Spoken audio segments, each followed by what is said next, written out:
Hi, Miss Lovtrinas. Thank you for your question. And to shortly answer that, is LRH for those in Medfield? Ang answer dyan ay, I believe at the moment, no.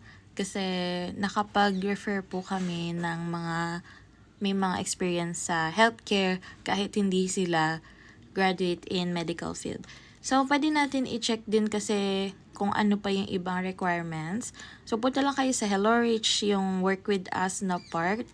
So, ito yung website and then punta kayo sa career. So, alam nyo ba meron kaming vet, HVA, dental HVA, at saka healthcare HVA. So, HVA, DHVA, VHVA.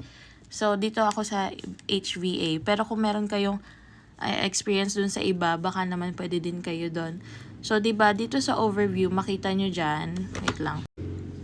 Ayan, may dumaan kasing tricycle. Rinig pa din siya. Di ba, bibili akong mic soon.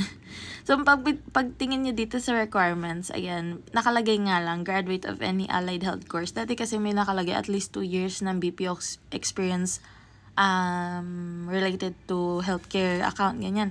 Pero try nyo pa din, why not, diba? Basta meron kayo nung the rest na requirements, why not? Basta kaya nyo din tong mga magiging responsibilities, why not? Kung may experience kayo doon, diba?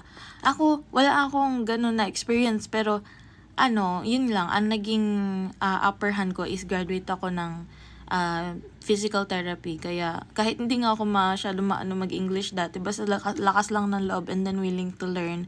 Tapos meron ka ng at least ng minimum na requirements. Yan, tingnan nyo na lang dito kung ano pa yung kailangan, pati dito sa application. Madami nang dumadaan na tricycle, sorry. Pati dito sa application part, tingnan nyo, overview tsaka application. Basta meron kayo niyan makompleto nyo, try nyo i-send yung resume nyo. Baka naman pwedeng i-consider kasi yung iba na consider naman. So, ayun yung medyo short answer doon. Yung the rest, pwede ko naman i-share sa ibang video. Thank you for your question again, Miss Love China.